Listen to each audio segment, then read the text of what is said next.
if I don't play against this, then I lose. But this is what I think is going to happen, and I'm going to beat it. Right. We saw round 1 Reed Duke playing Golgari mid-range, well, Obzon mid-range, actually, and not playing any sweepers in the 75. Something that's unusual for Obzon, but just to say, no, that's my read on the meta. Yeah, exactly. Are sweepers good against Phoenix or Titan or Ironworks? Not really. In theory, they play against Grixis Shadow, but they usually get hit by Stubborn Denial. Exactly. The sideboard is a little bit less fancy on the Tron side of things, but for the most part, just seeing a wall of 4s is generally just someone who you see, they know what they're planning to play against and they're ready for it. Seeing him at 5-0 is kind of just a sign that we know means that he had a good read. Mulligan here for Zan Syed. I actually had the chance, I had the same flight in to Worcester as Zan. Sounds to me like he's just in on trying to get to the Players' Championship this year rather. Last year he kind of waffled a little bit between this and some other circuits. Okay. But with the Players' Championship looming, he said he's just all in. And one of the deck innovators of Team Lotus Box kind of you have the Jeskai part of the team, and then you have kind of the humans, Bant, lots of multicolored creatures part of the team. Oh yeah, there's the Noble Hierarchs, and there's the Snapcaster Mages. All right, I'll take that. Zan playing, well, I guess he's on the Snapcaster Mages this weekend. Oh, I know what cards I picked. I know what I said. I know, I was thinking, it's like, does that have, for a moment I thought he has one of them, right? Oh yeah. Turn 1 Inquisition of Kozilek. You can tell he wants that Expedition map as he sees 2 Tron pieces. This is a Tron expert. You see those black border Tron lands? Style points. It is Oblivion Stone, 2 Wormcoil Engines, Ugin, Tronland map. Pretty easy Inquisition here. Yeah, exactly. It is Oblivion Stone or the correct card. Yeah, which he takes, the Expedition map. Hard to be too shocked by that. Which means Caldwell has 3 turns to just draw the Tron piece. Starts on Relic of Progenitus. Having something to do on 1 is nice. Yeah, actually, because his hand has no green mana, there aren't too many draws that get him to Tron. There is Tron. Just the 3rd Tron piece. Oh, yeah. Oh, yeah. That's the best one. That's how you know you're playing against a true Tron master. So if he just has it on turn 3 with no help. You can't Thoughtseize the top card of their deck. Yeah. They just play 3 lands, and then they top deck the card, and then, well, all that happens. The nice thing about this relic here from Caldwell is Syed needs to be able to get out on the table and answer cards from Caldwell while applying pressure. Right. And if you can just, say, make it take longer for a Gurmag Angler to come out, that's going to give Caldwell a lot of time. Yeah, that's typically what you'll see them do is just tap it at every opportunity. A Thoughtseize from Zan's going to see the same 5 cards that he left Caldwell with. Though this hand is actually well insulated against a Thoughtseize. Yeah, you basically probably are looking to take the Oblivion Stone and hope to fade Tron otherwise. Yeah, I think my question would be Wormcoil is the scariest card, but if you can't beat 1 Wormcoil, there's no point in taking the 2nd. Exactly. We are... Okay. And maybe Zan has an answer. I mean, if he has a Snapcaster Mage, that makes sense, and he takes the first Wormcoil. Yeah, and we see a main deck copy of Kolaghan's Command in Syed's list, so if he has that in his hand, it's not that wild to think that he could just answer Wormcoil Engine. And Relic goes to work.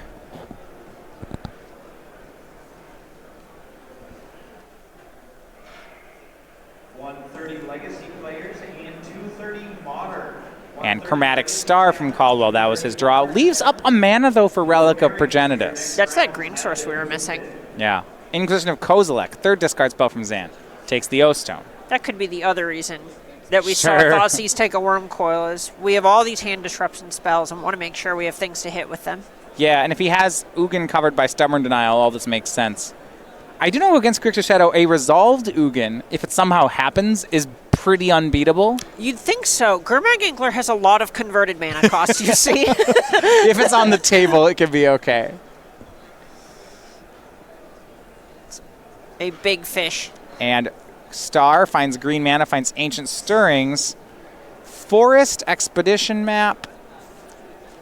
Those are his options. 3 basic forests. I guess he can take the Ulamog. I don't think he will.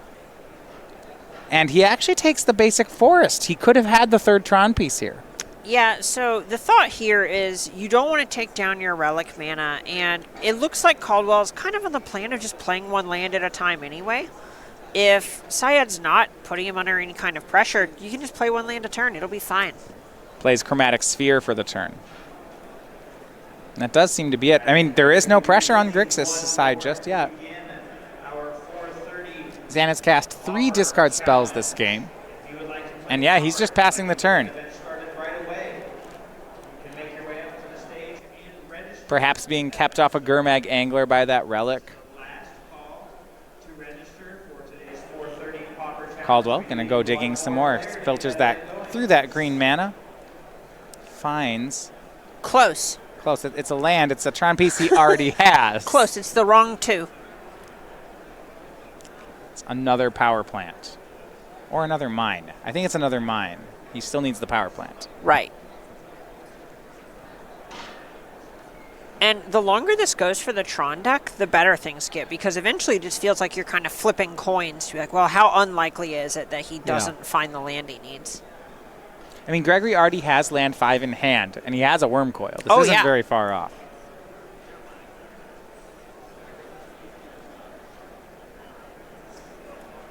And Death Shadow Zan with that Street Wraith cycle, able to get low enough on life.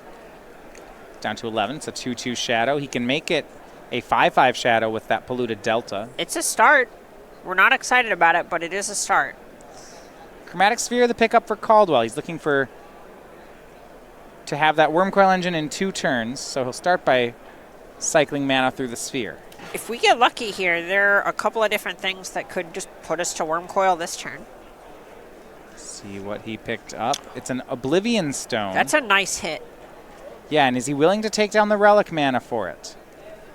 That's the question. I guess he doesn't have to. He has a mana in the pool. Right, so land drop. Here's 3. He can have it both. Oblivion Stone is the play. And he'll get to pass.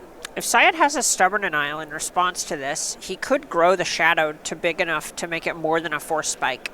Right, to get that Ferocious, it would just counter Oblivion Stone. So say it down to 8. It's basically just a fish now. It's just a Gurmag Angler? No, it's a fish. It's not a Gurmag Angler. It's just a fish. There we go. Is it a zombie fish? No. Close. Dismember on his own Death Shadow to pump it. I like plays like this. Oh, yeah. You just got to apply pressure. Yeah, Zan down to 4. And that does work in a way where the Shadow won't die. He pays the cost first, so the Shadow's a 9/9 before it's hit. Exactly. Oh. You see Thought Scour from Syed. It put Kolagon's command in his graveyard. Yeah, that does. And not enough mana, even if he has a Snapcaster, to snap that back. Exactly. So. All I've learned today is you target your opponent with Thought Scour every time. Yeah, we saw Blood Moon get milled over the last round. Exactly. Yeah, you don't want to mill your good cards, then you can't draw them. Thank you. Can we? Well, if we say it too loud, we're coaching them, so we better just kind of bring it down a little bit. All right. Relic of Virginia is going to be popped here. Caldwell wants that 6th land, so he'll take 2 tries at it. First one misses, but it draws him a replacement relic. That's kind of the scary thing about Oblivion Stone is you kind of sculpt this game plan of, all right, well, how do I make a board I don't mind losing? But what if you don't have to lose your board?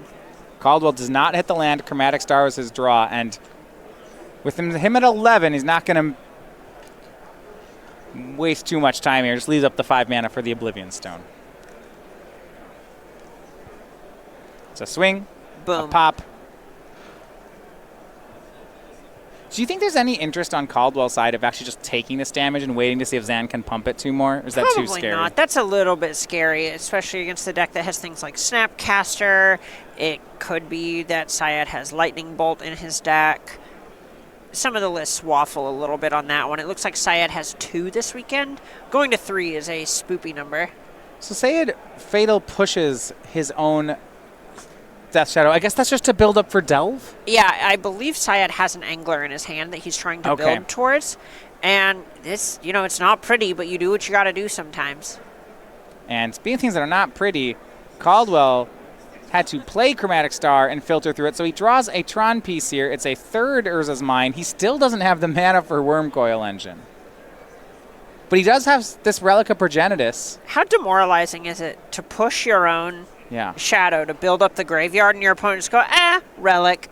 And I like this from Gregory. Sensing that a Gurmag Angler is near, he immediately pops the Relic. And passes back. That may have just saved him, though. Yeah, and he also picked up a Sylvan Scrying off the top, it looks like, so it's go time. That was a great turn for Gregory. Right. That was just so many things happened that Caldwell needed to happen in order to ensure that he gets to do his thing. Yeah. Good timing on the Relic. Draws here, and there's another tower. He'll just cast the Wormcoil at this point. Makes another tower. I don't think he's just got colorless threats, but he's made it to enough mana where he can cast them. Yeah, he could Sylvan Scrying, or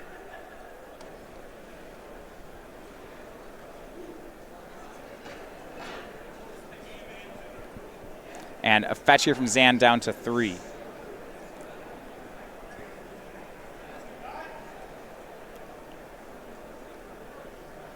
And back over to Zan we go. Now, if it feels like if this Wormcoil connects even once, then the game will be over. I guess that's pretty obvious here. He is at 3. I'm no numbers girl, but a Kolaghan's Command can buy Zan a turn, though he only has 1 copy in the deck, and it's already in exile. So he can pay to dismember the Wormcoil. It stays alive. All right. Zan goes to 2. That is not 0. Now, can he make that Ugin in his hand? 1, 2, 3, 4. Oh, he drew the 3rd Tron piece. Oh. Yes, that'll deal the last 3. Gregory Caldwell takes game 1. 8-mana Bolt. There are some overpriced colorless spells out there. Yeah, when you take when you make the effect colorless, you got to bump up the cost a little bit. Lava Spike needs to cost 8. And Gregory with the world's smallest sideboard. We'll get that one blown up here. Let's go over to Zan's sideboard as we start.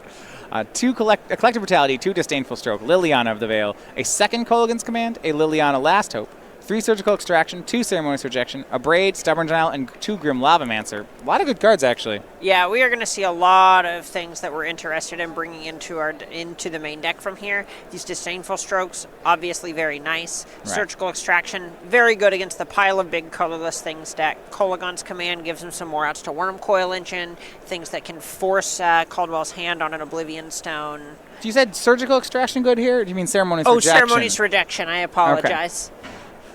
I'm down to board in Surgical in every matchup, right? Because they have cards, and then I like to exile them. Matthias, get out. That came out wrong. I'm sorry.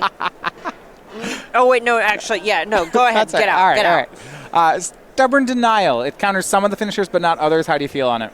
Pretty big fan of it here. So the reason that it is actually good is because you can tag Sylvan Scrying on the draw. And that's just an incredible that's really play. Powerful. Being able to not hit Expedition Map obviously doesn't feel very good, but it gives you more ways to actually play with what your opponent is doing, and it's one of the only answers in your deck to some of the bigger plays that you need to be able to stop. All right, now on Gregory's side, he has a clean sideboard here, 3 Nature's Claim, 3 Thought-Knot Seer, 3 Thragtusk, 2 Dismember, 2 Spatial Contortion, an Emrakul, the Promised End, and a Grafdigger's Cage. So, I kind of like these value cards. Yeah, I'm mostly interested in cutting some of our non-creature spells and just bringing in Thragtusk. Okay, now Thragtusk trades nicely with Gurmag Angler, but not with Death Shadow? It buys you a lot of time. Okay. That's very nice, and there's also the point where the Syed has to be at a low enough life total that he can attack with his Death Shadow, but also not at a life total where if Caldwell just says, okay, sure, I'll take it, then you just send back the Thragtusk, and Syed might die. And Thragtusk being able to put Syed in that kind of squeeze and not being countered by Stubborn Denial, by Ceremonious Rejection, and so on, just really makes it much better than one would assume. All right. Now, if you're looking for replays of earlier matches here in the day, or you want to find just more from Star City Games, make sure you check us out over on our YouTube page. That's youtube.com/Star City Games. We do have the best of the SCG Tour, as well as Versus Live, Commander Versus, and our most recent series is Flashback. You can subscribe today to find all of that at the address below. Flashback's so much fun. I get so nostalgic every single episode that I watch. It just feels like I was there for so much of it.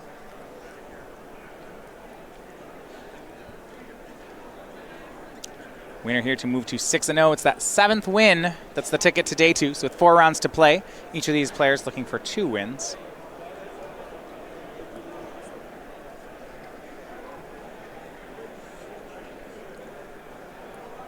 Mono Green Tron in the hands of Gregory Caldwell taking the first game.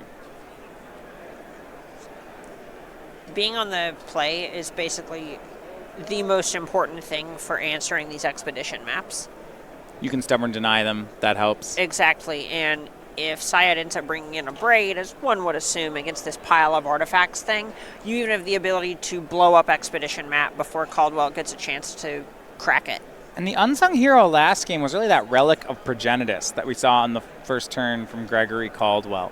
Zan, as Grixis Shadow often does, they have a hand with two or three Thought Seizes and 1 threat. Zan's threat was Gurmag Angler, and because of that Relic, he actually just wasn't able to make it until about turn 5. That ended up being too slow. Exactly. You can't just give Tron this, turn 3 big things deck 5 turns. That's not realistic. You're not going to win those games. And Relic creating those situations is kind of what put it so far over the top there. Both players on 7 here for the second game. At least 2 Tron pieces in Gregory's hand, so see if he just has natural Tron. It looks like it's going to be Tower into Relic to start.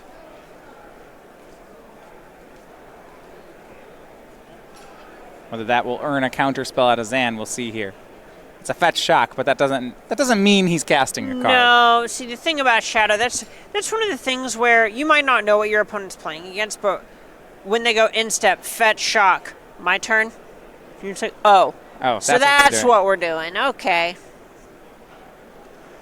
I sometimes like to do that anyway to bluff that I'm playing Shadow. Yeah. Who are you? Right. See, imagine I was playing Is It Arclight. I just did that, just to show you. Thought Scour. He did actually have a card. I wonder if there's a line where you're supposed to do that against Burn. If you're the Is It Arclight deck, since you're supposed to hold Burn spells against Death Shadow. Yeah. Go, all right, fetch shock. I like that. My go.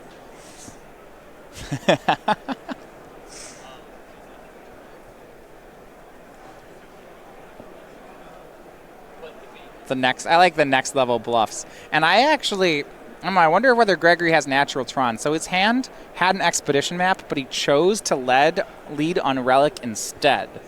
It's what we call bait. So if you only had 2 Tron pieces, not the third, would you ever lead on Relic over map, or you're making Tron? Oh, I'm playing the Relic on the draw and map on the play. Okay. I just want to bait out whatever it is that Syed might have, and if it looks like the coast is clear, I'm very excited to go for it. So a turn 3 map makes turn 4 Tron, and that's fine enough. Yeah, that's probably fine. If you aren't super high on things like Karn Liberated in the matchup, then it's okay to just slow down a little bit. See Faithless Looting from Syed. Style Building a points large for graveyard. the IDW copy.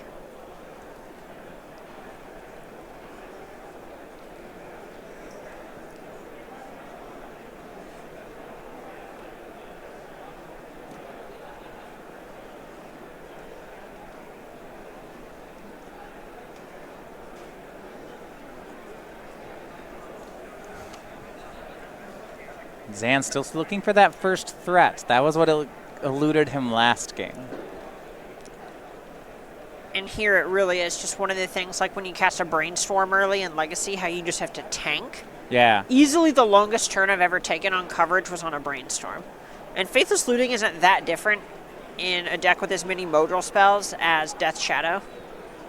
Shields it down now. We see Gurmag Angler, the turn 2 play from Zan, delves away the whole graveyard, minus that Faithless Looting. Gotta feel bad. Gotta feel bad to have turn 1 Relic and still get Anglered. Yeah. Well, I did my best. You're going to get the looting, right? You're going to get to tap and take care of the looting. Matthias, you're so right. You're just so right. I mean, yeah, still, I'm going to sit back. I'm just going they to mill bask in your themselves correctness. too fast. I do that frequently. That's one of the least surprising things I've heard in my life. And Gregory just has Tron. That's why we didn't play the map. He has Tron. He has multiple copies of Tron. True Tron savant here. I don't like this sequencing. So he dismembered the Angler. I would have liked to have seen the Relic tapped before making that play. I agree with you. This way it kind of takes away the choice from Syed. If you Right. have the ability to make it to where your opponent just has to do something rather than them getting to choose which is better for them, you should do that. So the actual correct way to play Relic seems like it's complicated, but it's actually not. It's as soon as you untap it, tap it again. Do it. Just do it. Now, there are corner cases if you're trying to protect yourself from a surgical, but by and large, if all you're trying to do is keep them off, play it, and to manage your opponent's things, yeah, just tap it on your upkeep. Right when you untap it, just say tap it again. Exactly. Sometimes it's Every not time. going to matter, but just developing the habit is actually worth a good bit. Yeah. That is correct nearly every time. And a pass here. Ooh, And now- the old Nulamog. I guess All I right. can't say the old Nulamog. And there's a tower in Gregory's hand, too, so it's a turn 4 Ulamog. It'll be fine. Just, it's hard to counter it when they just have tower, mine, power plant. Don't make it weird. Can't, you know. Whenever your opponent's sorcery speed grabs another thing with Expedition Map. That's not a good sign. No, not at all. What? Expedition Map, you just tap one land. Looks like Sanctum of Ugin is the wind-up for Caldwell. He can make a turn 4 Ulamog, or perhaps a turn 5 Ulamog cracking Sanctum. I think I'd like to see just a turn 4 Ulamog here. If Zan just has But 2 lands, I'm pretty into that play. If Caldwell might just not have any other threats and be worried that you cast this Ulamog, take Syed's 2 lands, and it gets, disdainful stroked. Okay. What are we doing? Right. And with no pressure from Zan's side, I can't blame him for wanting to wait. Exactly. But, It's then time. again, it's time. Here's Ulamog. Exile those lands. Yeah, it looks like Caldwell picked a Karn up off the top, so it's pretty okay. easy. Well, Ulamog's going to be countered. But Zan still loses his lands. Caldwell really on the ropes now. Yeah, what? He'll have to find a way to answer the next land. Oh, wait. I know. Oh, wait. There's a large robot planeswalker that will do that. Spend 1,000 years as a statue, then speak to Karn about doing nothing.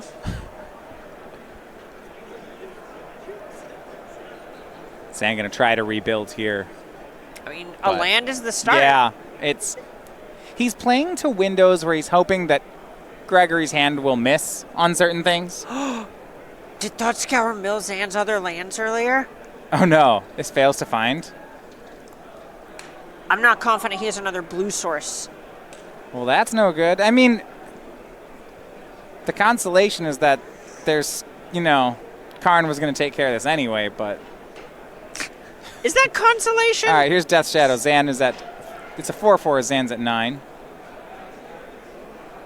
Sanctum of Ugin from Gregory. Tower, Sanctum. That's 7. That's Karn. Get rid of the Sanctum. Go get a thing. I'm gonna mop this up in short order. Oh, that second Ulamog. That seems like a nice one. We'll put that in the hand. That's Ulamog 2.02.